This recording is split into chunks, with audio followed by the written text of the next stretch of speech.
L'histoire oubliée des femmes au foyer, s'il en est bien une qui ne veut pas l'oublier, c'est Michèle Dominici, réalisatrice. Elle consacre un documentaire poignant à ces femmes de l'ombre. À travers des extraits de journaux intimes, elle nous raconte l'histoire de 3 femmes dont l'existence paraissait alors invisible, presque inexistante.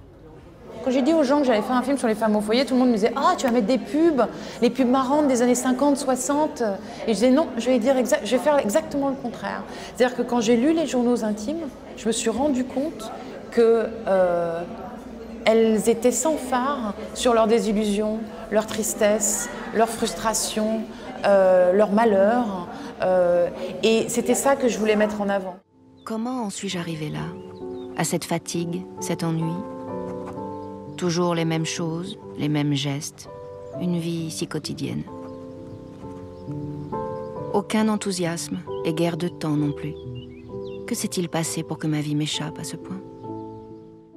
Travailleuses acharnées pour leurs maris, enfants et parents, ces femmes ont fait preuve d'une abnégation totale au point de s'oublier parfois et d'être oubliées par la société.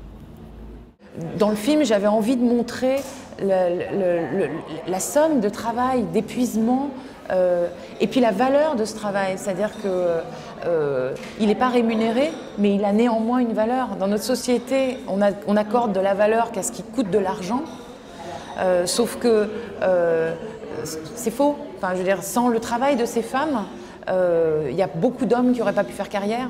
S'ils avaient dû s'occuper de leurs enfants à parts égales avec leurs femmes au foyer, ils n'auraient jamais pu avoir la carrière qu'ils ont eue. La réalisatrice revalorise le travail quotidien de ces femmes, d'apparence banale que plus personne ne remarque. Il y a une phrase de Virginia Woolf dont je ne me souviens pas précisément, mais qui dit « Toutes ces tasses lavées, ces lits faits, ces vêtements raccommodés, il faudra un jour les noter ». Et effectivement, c'est des milliards d'heures de travail. Un travail en plus ingrat parce qu'il est sans fin. C'est-à-dire que quand on est ébéniste et qu'on fabrique une table, il y a une issue à son travail. Quand on réalise un film, il y a une issue à son travail. Quand on lave la vaisselle, c'est sans fin. C'est sans fin.